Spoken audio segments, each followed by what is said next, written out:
शिक्षा विभाग में 2364 पदों की आउटसोर्सिंग में बड़ा खेल के संकेत, विवादों में रही कंपनी को ठेका। उत्तराखंड के शिक्षा विभाग में 2364 चतुर्थ श्रेणी पदों परिचालक, स्वच्छक और सह चौकीदार को आउटसोर्सिंग के माध्यम से भरने का फैसला अब गंभीर सवालों के घेरे में है।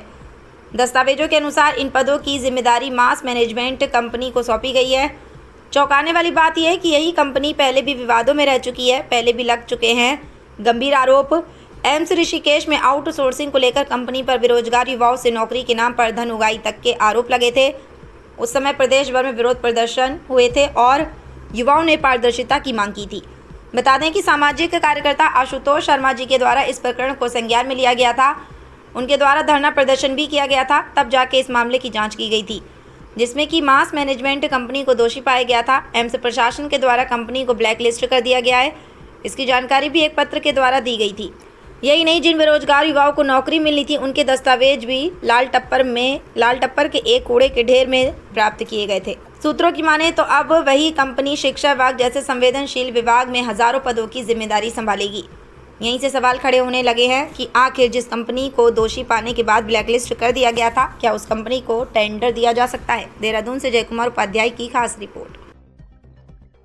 देखिए, अब 2017 के आसपास ही जो है एम्स के डायरेक्टर एम्स में जो है उसके बाद से जो है कई सारी जो आउटसोर्स एजेंसी हुई, उसमें से एक मास एजेंसी थी, वो जो है आउटसोर्स के माध्यम से जो है स्थानीय लोगों को नौकरी पे रखने की बात करती थी, जो बाहर के लोग भी उन्होंने रखे।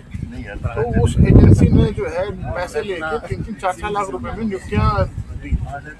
वो प्रकरण हमारे सामने आया। उससे पहले हमने मूवमेंट भी चालू करा। उसके बाद एम्स प्रशासन के द्वारा हमें कहा गया कि हमने सोसाइटी जो है, ये एजेंसी जो है, हमने जो है ये ब्लैकलिस्ट कर दिया और उसे हटा दिया।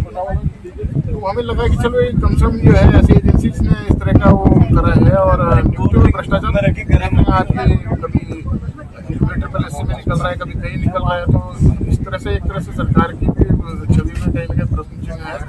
और एम्स जैसे संस्थान में आउटसोर्स के माध्यम से, उससे पहले तो कोई परमानेंट नियुक्ति हुई नहीं थी, सब आउटसोर्स के माध्यम से रखे जाते हैं। डॉक्टर से लेके हर कोई आउटसोर्स के माध्यम से ही रखा जाता है।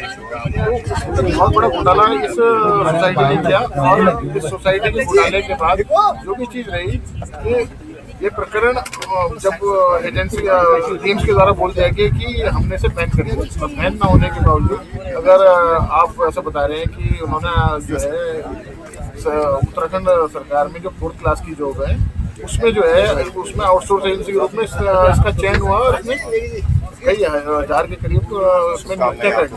तो ऐसी एजेंसी जिसकी विश्वसनीयता पहले ही है, उस पर कहीं ना कहीं ये दिक्कत होनी है। तो ऐसे में सरकार को चाहिए कि पहले भी एक प्रकरण जो है जिसमें अभी नियुक्तियों में घोटाला SUP ट्रिपल एससी को CBI के हवाले करा गया है, तो ऐसी कोई भी वो ना की जाए, क्योंकि रोजगार के अवसर उत्तराखंड में बहुत सीमित हैं और हम अपनी कोशिश कर रहे हैं कि इसके डॉक्यूमेंट निकाल करके सरकार के साथ भेजें और IT के माध्यम से मांग लें कि ब्लैकलिस्ट कब हुई थी, वो टाइमिंग और उसका जो है वो अगर गवर्नमेंट को देखना चाहिए कि अगर ऐसी एजेंसी जो है उसको आप टेंडर दे रहे हैं तो उसकी विश्वसनीयता क्या है। और सेम उसी नाम से जो ब्लैकलिस्ट हो चुकी है और एम्स जैसे संस्थान के द्वारा ब्लैकलिस्ट करने की बात उस टाइम के प्रशासन ने की थी और वो मीडिया में छापा गई। तो ये कहीं ना कहीं जो है विडम्बना है और इनको जो है इस पर एक्शन सरकार को लेना चाहिए। हम अपनी ओर से भी लगेंगे और वो ये नहीं मानते और उसमें गड़बड़ी निकलती है और डॉक्यूमेंट जैसे हमारे हाथ में आते हैं तो हम उसका जो क्योंकि स्थानीय लोगों के साथ, युवाओं के साथ इस तरह का जो है उनके हकों में डाका डालने के लिए कोई भी काम करेगा, कोई सरकार हो चाहे किसी और माध्यम से कोई अधिकारी हो, कोई भी हो, हम उसका पूरा विरोध करेंगे और जो है ऐसा होने नहीं देंगे।